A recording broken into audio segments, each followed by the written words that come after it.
ज्याचं चिंतन केलं ते तुम्हाला फळ मिळत असतं. म्हणून शास्त्रकार सांगतात की तुम्ही चिंतन चांगलं करा, वाईट करा. जर तुम्ही वाईट चिंतन करत असाल तर लोक ज्याचा बदल केलं त्याचं वाईट किंवा होईल तेव्हा होईल, पण तुमचा बदल होत असत. आलं लक्षात? उदाहरण सांगतो तुम्हाला. भजन करा विठ्ठल.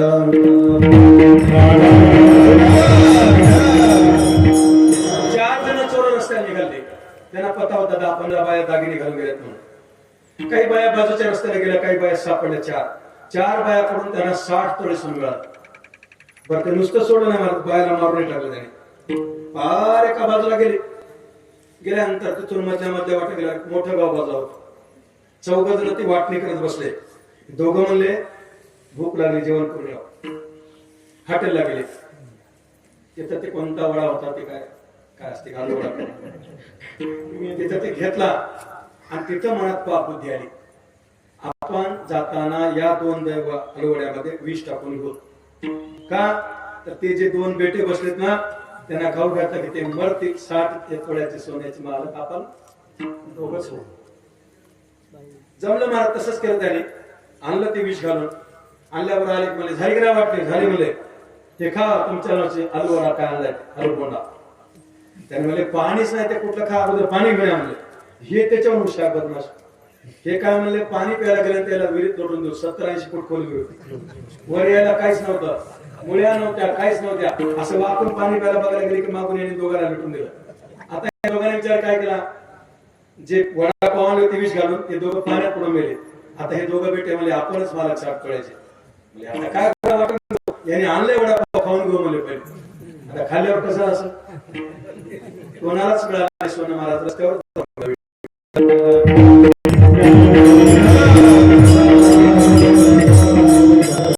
म्हणतात दुर्जन.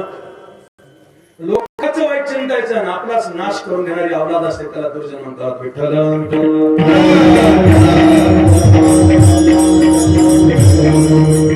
आता मला सांगा, यांची जर संगती आपल्याला घडली, परमार्थ होईल की नाही मला माहितच नाही, पण संसार तर नीट होईल तुमचा? नाही होणार. मग दुर्जनाची अवलाद अशी आहे. तुकोबारा सांगतात विंच्याच्या नांगीमध्येच विष असेल, पण दुर्जनाच्या सगळ्या अंगात विष असते. सगळ्या अंगात सर्वांगात विष भरलं असतं. म्हणून त्यांची खळात ना तुम्हाला सांगता आपला खळाची संगती उपयोगाशी नाही, आपला अपाय त्याचे संगी. अशा दुर्जनाची जर संगती आपल्याला घडली तर आपला अपाय होतो. विठ्ठल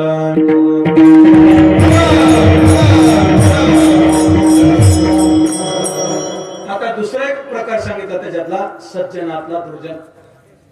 जगात दिसायला भरपूर सज्जन लोक लाखो मागे लागले. 12 वर्षापासून जेलमध्ये आहेत. नाव घेत नाही मी त्यांचं. कळालं असं? इति गुह्यतमं शास्त्र. मी क्षमा मागून बोलतो. जगात फसवेगिरी करायचा प्रयत्न केला महाराज. सज्जनपणाचा आव्हानला लाखो लोक मागे लागले आणि स्वतः जेलमध्ये बसले. अजून सुटका झाली नाही त्यांची. जास्त कळून घ्या. का झालं बाबा असं? जगात सज्जनपणा दाखवला ना तुम्ही. वागायचे बोलायचे. एक महात्मा हिंदी बोलणारा आला उत्तर प्रदेश. प्रवचन ठरलं गावात. तरुण मंडळी सगळी प्रवचन आली. भाई और बहनों सुनो, मैं को 4 बातें अपने से बात करने आया हूँ. तुम्हारे अच्छे के लिए बोलता हूँ. 4 परहेज करो. क्या करो? धूम्रपान करना नहीं, जुआ खेलना नहीं, पिक्चर देखना नहीं और मद्यप्राशन करना नहीं. ये मेरी तुमको विनंती है. सगळ्यांना ऐकलं तरुण पुराणी.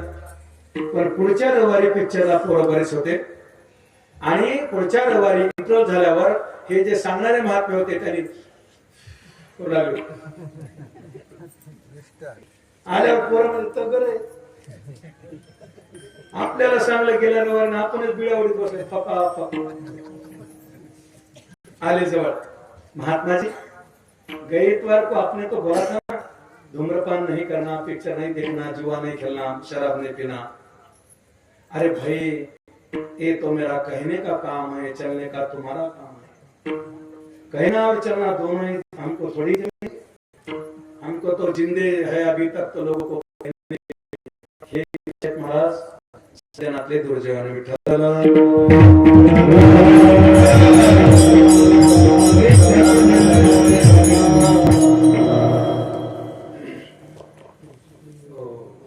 ते भजन करतात नाही करतात ना महाराज.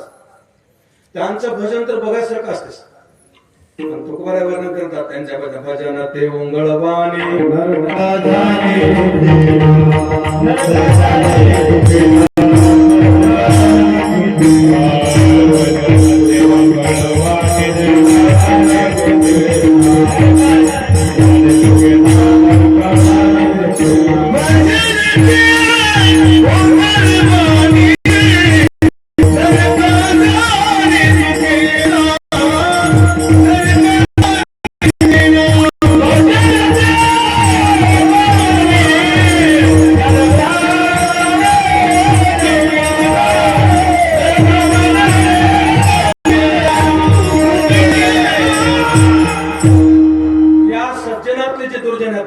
त्याच्याकरता ज्ञानोबा एक दोन दृष्टांत देतात.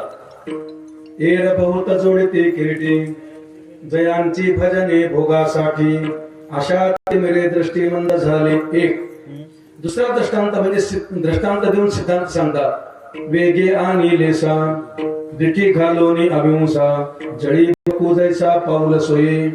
बगड्यासारखे ध्यान लावून बसले असतात पण मासुळी आली की टचकन उडतात.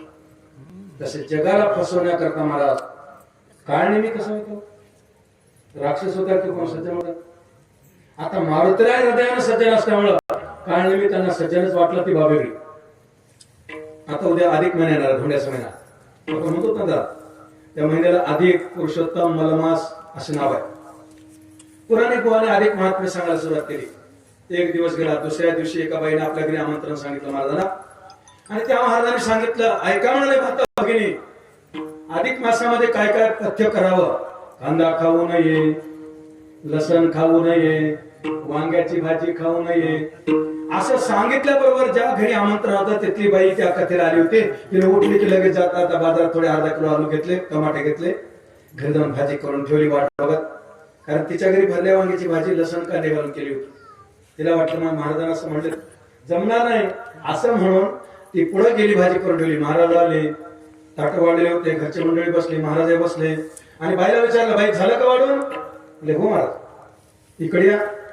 काय झालं म्हणजे प्रत्येकाच्या ताटामध्ये दोन दोन भाज्या दिसतात आणि माझ्या ताटामध्ये एकच भाजी. म्हणजे महाराज तुम्ही आताच सांगितलं होतं की अधिक महिन्यामध्ये लसण कांदा वांगे खाऊ नये म्हणून आणि आमच्या घरी तर भरल्या वांग्याची भाजी लसण कांदा घालून केली होती म्हणून मी पोरांना वाढली आणि तुम्हाला बिना लसणा कांद्याची टमाट्याची आलूची भाजी केली. असं आहे काय तुम्हाला धन्यवाद द्यावं थोडा थोडा हो. ऐकले तुम्ही आलू करणार अचानक आणता काय म्हणाले. किती लोक महाराज गिळून बसले पण अजून ऐकत नाहीत. तुकोबाराय स्वतः म्हणतात तुका म्हणे मेलो सांगता सांगत किंवा काय किती सांगू तरी नाही कधी बटकीचे पुढे सिंदळीचे रडतील. तुकोबाराय म्हणाले आणि आमच्यासारख्याचं किती पुण्य म्हणा तुम्ही मातोश्री तुम्ही सांगितलं ते ऐकलं लगेच. पण दुसरं सांगू तुम्हाला म्हणजे काय पंक्ती प्रपंच जर केला तर नरकाला जावं लागतं. एकाला एकेकाला वाढलं सगळ्याची पंगत वरण भाताची सूर्या धराला पुरीची. नरकाला जातात मस्त नरकाला मग महाराज मग कसं करू सांगा. बाई एक काम करा मी खाऊ न खाऊ पण ते माझ्या ताटात वाढली पाहिजे. हा भले तुम्ही फोडी वांगे वगैरे वाढू नका पण पाण्याचं थोडं तर वाढा काय हरकत. बाई म्हणल्या बरं महाराज बरं झालं म्हणजे तुम्ही सांगितलं म्हणून नाही तुम्ही नरकाला गेले असते.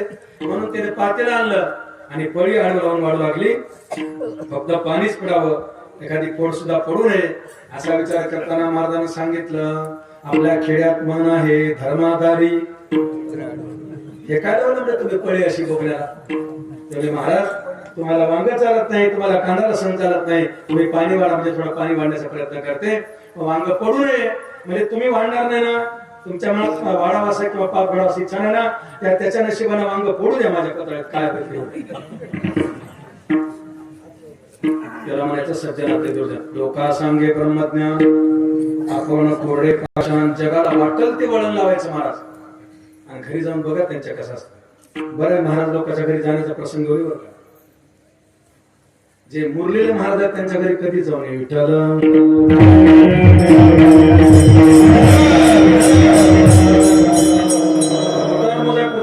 आचार संपन्न पण बाकी आचारहीनच आहेत महाराज. कधी हरिपाठ म्हणत नाही, कधी ज्ञानेश्वरी वाचत नाही. मी राहायला असताना बिमार पडलो, मणक्याचा ऑपरेशन झाला नव्याला, आणि भागवत कथा गुरु किशन महाराजांची करायचा विचार केला. मुरलेले महाराज मला सांगितले, पागल का तुम्हाला, आपल्या घरी कुठं भागवत कथा करायची काय ठेव, लोकांना सुटायचं, आपण काहीच करायचं नाही. ही जी जात आहे ना त्याला सज्जनात ते दुर्जन म्हणतात. विठ्ठल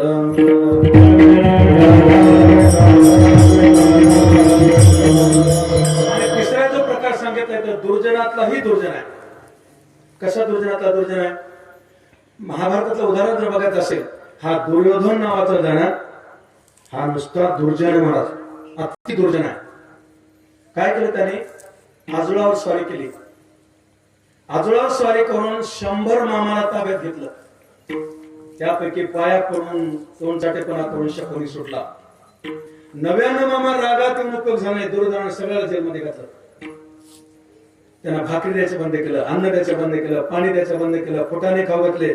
महिना 2 महिने होरपळले मरायची वेळाली. शकुनी सगळ्याला भेटला आणि सांगितलं, फिकर मत करो, तुम मरते है मरो, तुम्हारा सब उधार मैं लूंगा.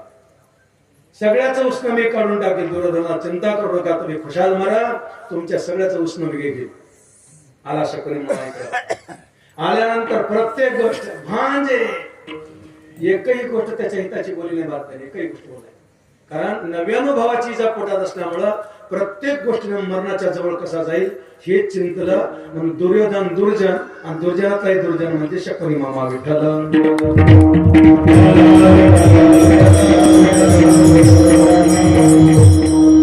बाबा एक गोष्ट सांगत होते. एक ग्रहस्थ असा होता की 5 कुटुंब प्रमुखाला जीवनभर चांगलं जगू दिलं नाही, कधीच चांगलं जगू दिलं नाही. आणि मग मरणाची वेळ डॉक्टर सांगितलं, महिना 15 दिवसात तुम्ही मरणार असं म्हणल्यावर त्यांना बायका लेकराला समोर बोलावून घेतलं आणि त्या 5 कुटुंब प्रमुखाला बोलावून घेतलं.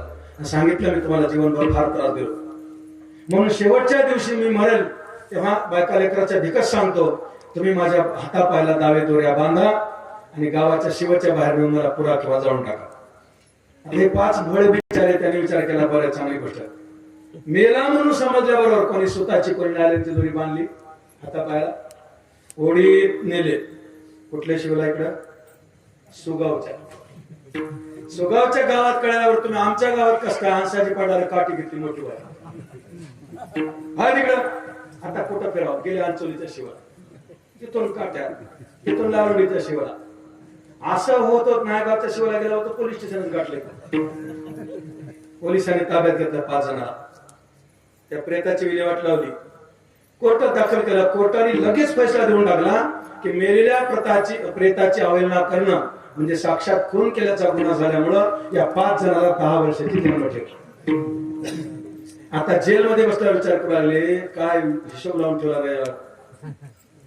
जिवंत असताना निदान लेकर बाळाचं तोंड तरी बघू देत होता, पण मेल्यावर व्यवस्था करून ठेवला की आपले लेकर बाळ आपल्याला मुख्यला. दुर्जनातला दुर्जन. विठ्ठल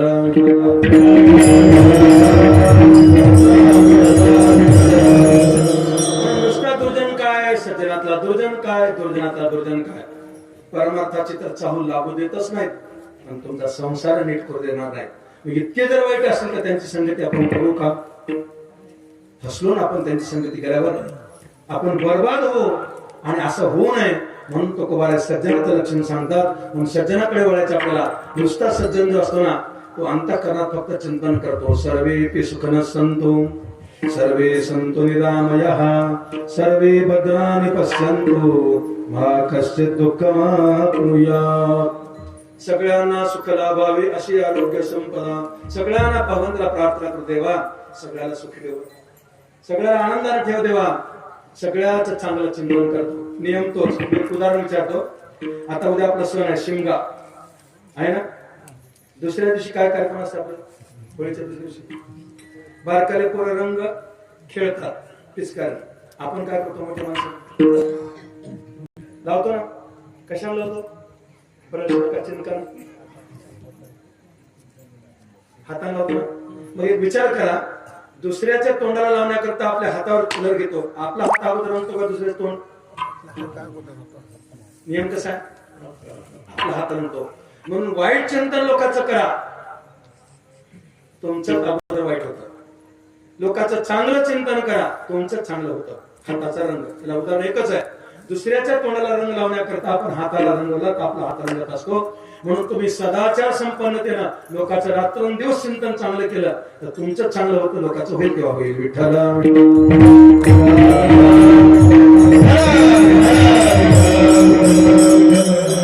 दुसरा ग्रस्त आहे दुर्जनातला सज्जन. इकडं पहिला होता सज्जनातला दुर्जन, गुंड्याच्या महिन्यातला. आता दुर्जनातला सज्जन आहे मला. रावण कोण होता?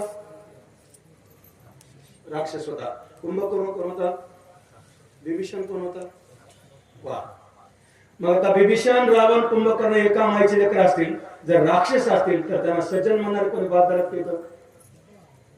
रावणाला कोणी सज्जन म्हणून का? नाही म्हणणार. कुंभकर्णाला नाही. अक्षय कुमारला नाही. इंद्रजिताला नाही. विभीषणाला अहो मारुतीला जाऊन आल्यावर तुम्ही आम्ही सज्जन समजायचो, त्याच्याबद्दल आम्हाला काम आहे. विभीषण कसं आहे? कोणाच्या घरी जन्माला आहे? बरं जाऊ द्या. प्रल्हादाच्या बापासून काय काय होतं ना? हिरण्यकशिपू सज्जन होता की दुर्जन होता? राक्षस होता. राक्षस. मग राक्षसाच्या पोटी आला मुलगा राक्षस राव की नाही? तो दुर्जनातला सज्जन होता. विठ्ठल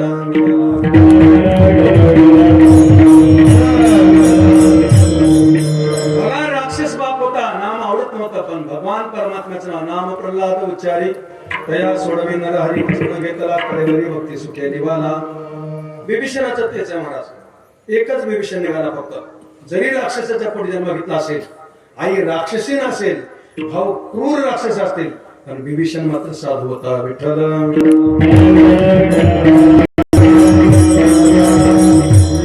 जाऊ द्या. ते राक्षस इथले करत. काही कोणाची बात होती? दशरथ राजाची. किती बायका होत्या आपल्याला आता गणित लावायचं नाही, पण मुख्य 3 होत्या. कोणत्या? कौशल्या, सुमित्रा आणि कैकेयी पराक्रम होती. इंद्रावर युद्धामध्ये त्यानं पराक्रम करून दिला होता. हात मोडला, आंख मोडला, आपला हात लावून विजय करून दिला. त्या कैकेयीने काय केलं असेल? नाश करून टाकला सगळं. रामप्रभू सिंहासनावर बसायची वेळ अंगात मंथरा घुसली आणि नाश करून त्यानं काय मिळवून घेतलं? तर वैधव्य मिळवून घेतलं. दशरथ राजा स्वर्गाला रामाची भेट होऊ दिली. रामाचं सुख डोळ्याला बघू दिली नाही. अशी अत्यंत क्रूर असलेली कैकेयी आज भारतामध्ये कुठंच नाव तिचं कोणी ठेवत नाही. मी म्हणतो रावण बरा, त्याचे नाव तरी आपल्याकडे आहे. आमच्या दुगावचा होता रावण, पण गेला. नरंगला एक आहे की नाही? ते गेला. आता दुसरा रावण शोधा कुठे असत आहेत. आमच्या कोकलेगावला काय कुठे रावण इथं हात जाते. हा बरं असू दे. म्हणून मला काय म्हणायचं, रावण बरा होता हो, पण कैकेयीचं नाव कुठंच नाही. काय कमी भारत इतकी क्रूर होती. पण इतिहास असं सांगतो की प्रभू रामचंद्राचं संगोपन करणारी सगळी कोण होती? कैकेयीच. रात्रंदिवस तिला स्नान घालावं, नटवावं, सजवावं, जेव घालावं, झोपत नव्हते रामचंद्र प्रभू कैकेयी मातेशिवाय. आणि जेव्हा सिंहासनावर बसवायची जबाबदारी येऊ लागली तेव्हा रामप्रभू एकांतात कैकेयीला सांगतात, कैकेयी माते माझे काम करशील का? म्हणजे हो करीन ना. कारण रामा वाचून तिचा क्षण जात नव्हता. हे बघ, मी या सिंहासनावर बसून सुख भोग भोगण्याकरता मी आलेलो नाही. देवादिकाची बांधवडी सोडण्याकरता मी आलोय. सज्जनांचं रक्षण करण्याकरता आलोय. स्त्रियांचं संरक्षण करण्याकरता आलो. धर्माची घडी बसवण्याकरता आलोय. आणि मी जर राज्यावर बसून उपभोग बसला तर हे लोक रडतील ना. मग काय म्हणणार तुझं? रामाने सांगितलं, कैकेयी माते तुला जे 2 वर द्यायला सांगितले दशरथ राजांना, तू म्हणलीस ना, कारण क्षत्रियाच्या बायकोला 2च वर मागायचा अधिकार आहे, क्षत्रियाला 3च वर मागायचा अधिकार आहे, वैश्याला 5 वर मागायचा अधिकार आहे, ब्राह्मणाला 100 वर मागायचा अधिकार आहे, आणि संन्यासाला मागायचा अधिकार नाही. विठ्ठल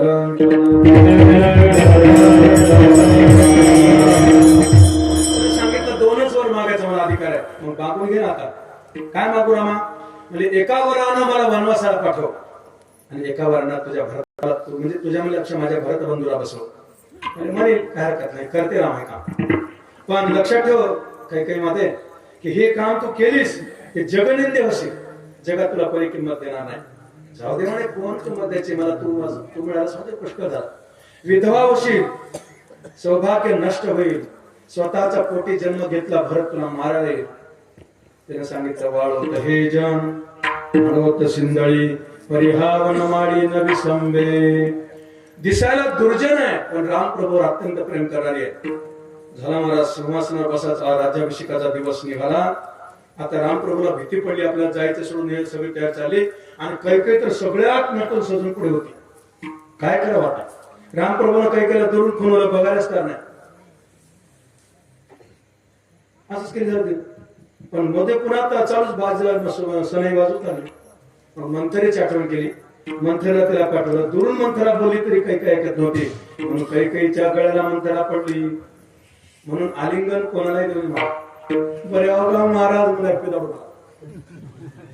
आता काय करा वाट. महाराज जन्मभराचं गेलं ब्राह्मण कामचं, कोणालाच आलिंगन देऊ नये. आई बाप, साधू संत महात्मे, गुरु आणि देवाचं आलिंगन देऊन महात्मा. त्या मंत्र्यांना आलिंगन दिलं, वाट लागून गेली कैकेयीची दुर्दशारी आणि व्हायचं ते प्रकरण घडलं. शेवटी रामप्रभू वनवासाला गेले, रावणाचा निपात केला, धर्माची घडी बसवली, देवादिकाची बांधवडी सोडवली. आणि मग प्रभू जेव्हा वापस आले तेव्हा त्या कैकेयी मातेला पहिला नमस्कार केला आणि सगळ्याला राग आला. वशिष्ठाने समजून सांगितलं की राम प्रभू धर्माची घडी बसवण्याकरता आले होते आणि धर्माची घडी बसवण्याकरता सहकार्य करणारी जरी दुर्जन असेल तर आज मी त्याला सज्जन म्हणून घोषित करतो. विठ्ठल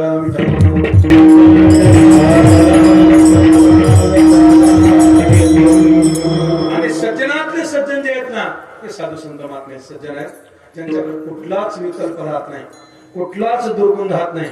कारण त्यांचं जीवन कसं आहे, पै पायी काटा निहटे तव व्यथा जीवी उमटे, तैसा कोळे संकष्टे पुढिलाचे का पाऊसी तळतालाही किती डोळ्याची लागी होईल, तैसा परसुखी जाय सुखावत जो किंबहुना त्रसिता लागे पाणी आराईल असे जगे, तैसा सुखिताचा शिलभागी जिने जयाचे विठोबा.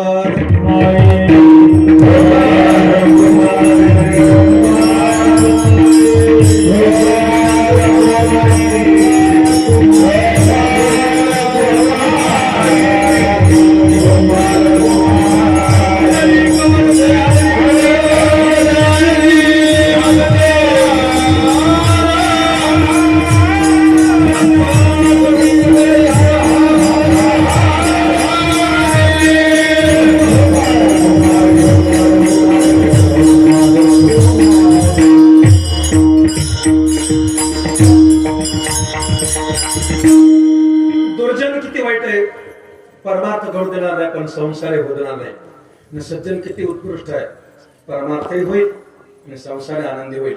म्हणून साधूचं लक्षण करत असताना आता वर 4 जे दृष्टांत सांगितले, मी प्रत्येक वेळा सांगितलं की हे सारखे आहे पण ते नाही. उदाहरण सांगतो, चंदनाच्या मध्ये काय दुर्गुण आहे? सगळ्या झाडाला सुगंध करतो, 10 किलोमीटर वास. बोरी जरी तोडले आपण प्रमाण म्हणून गेलो पण वेळूला सुगंधपणा दिला नाही, खैराला सुगंधपणा दिला नाही. आलं लक्षात? त्यानंतर अजून कोणती जात आहे पकवाच्या मृदंगाच्या फळाची?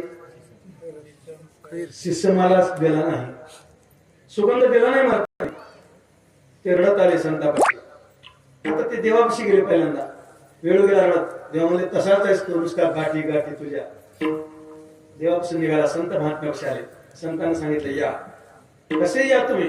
खटनट या रे शुद्ध होऊन जावे, भावे चोखा मिळा.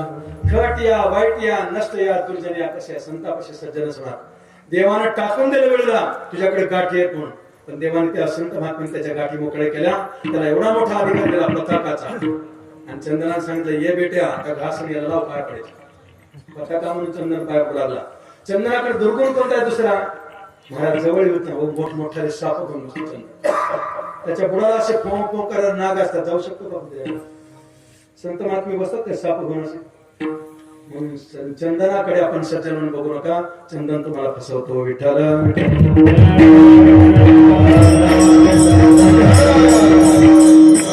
बस एवढं सांगून पडलं तुम्हाला. पुष्कळ बोलताय चंदनाच्या बाबतीत. त्यानंतर परिसाचं उदाहरण सांगितलं. आपण परिसाला बोलतो का परिस, काय परिस, काय परिस. लोखंडाचं सोनं करतो पण पितळाचं करतो का? तांब्याचं करतो का? स्टीलचं करतो का? चांदीचं सोनं करतो का? नाही ना महाराज. बाकीच्याची उपेक्षा करत असतील आणि एकाला धरून चालत असेल त्याला सज्जन कसं म्हणता येईल? सज्जनाचं कर्तव्य काय महाराज? कोणी या, कोणी या, कसले या, पापी या, मूड या, कसे या, सगळ्यांना सारखी वागणूक देत असतो तो सज्जन असतो. म्हणून तो परीस सुद्धा सज्जन आहे महाराज. आणि दुसरी गोष्ट अशी आहे, संत महात्मा क्षपप्रमाणे आपणा सारिखे करी तात्काळ नाही काळ वेळ ते लागी. संत महात्मा आपल्यासारखंच करतो, पण परीस काय करतो, आपण वेगळाच राहतो. त्याला लोखंडे राहू देत नाही, सोनं करून टाकतो, त्याचं सगळंच बदलून टाकतो. म्हणून हे लक्षण सज्जनाचं नाही, म्हणून फसू नका. तिसरं सांगितलं दिव्याचा दृष्टांत. आता दिव्याला अंधार नाही म्हणतात, दिव्याच्या खाली काय असतं, अंधार असतो. दिव्याखाली अंधार आहे, दिवा स्वतःहून लागतो का, लोकांना पेटवावा लागतो. दिव्याने दिवा दुसऱ्या लागेल. बरं, दुसरी गोष्ट, दिवा तुम्हाला थंड वाटतो का, हातात धरायची पाळी बोलतो चटकेच देतो तुम्हाला. तिसरं लक्षण वाईट असं दिव्याचं, तेल संपल्यावर दिवा राहतो का, नाही. वात संपल्यावर दिवा राहतो का, नाही. आता झालं, दिव्यापासून काय नुकसान आहे, दिव्याची वात हाताने ओढली की काजळी हाताला लागली, घरात बिमार पडतो. अचानक काही ना खर्च येतोच, भांडण लागतातच आपल्या घरात. दिवा एक वाईट काम करतो. एक गोष्ट सांगतो, भजन करा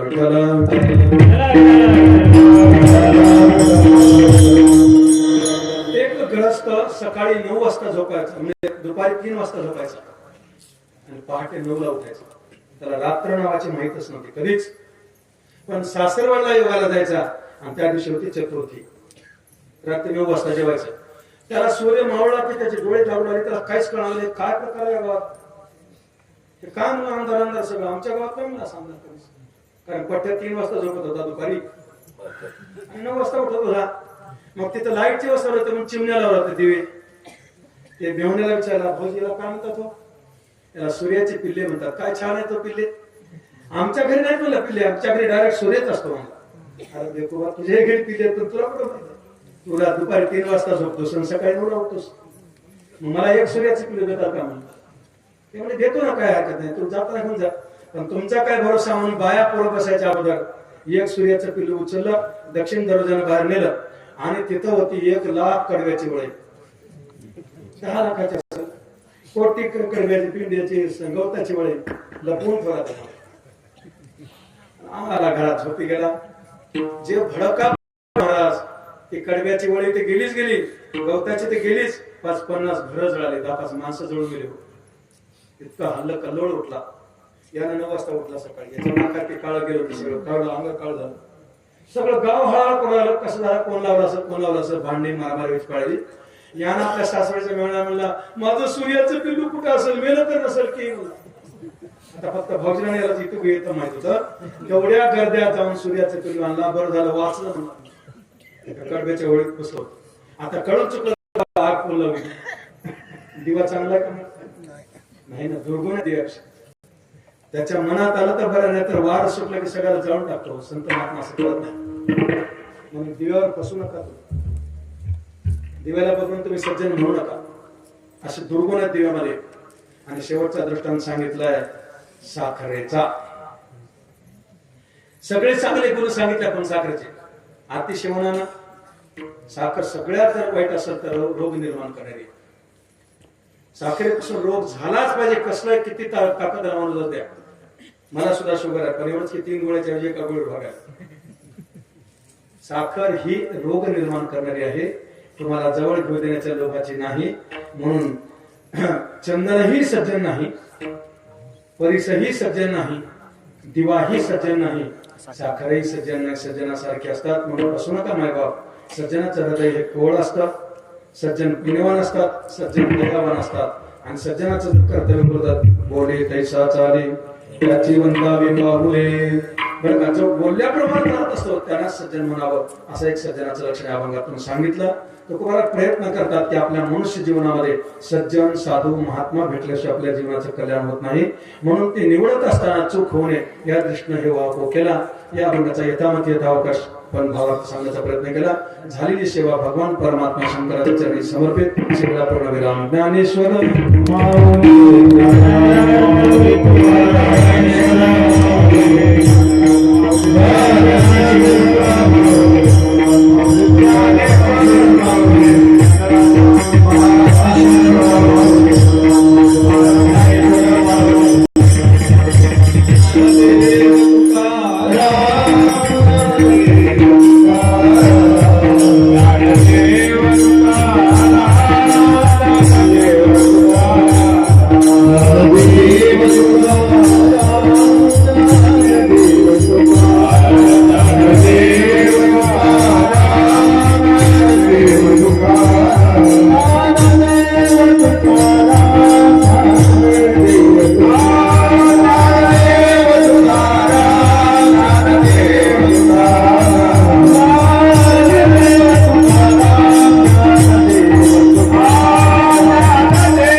हॅलो, वसंत पाटील बेळीकर, माधव मामा मारजवाडी.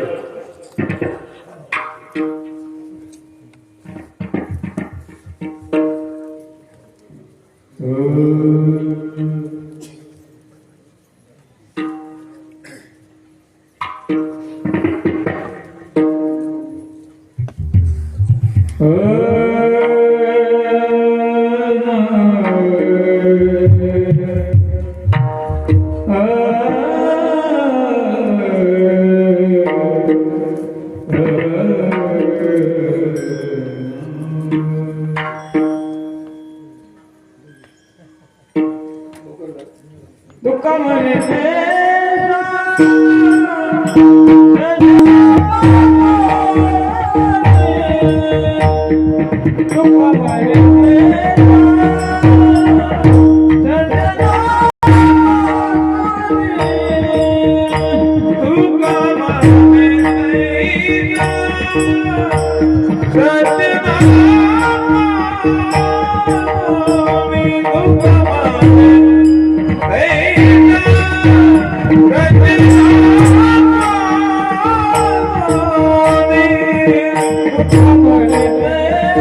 Thank you.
माझ्या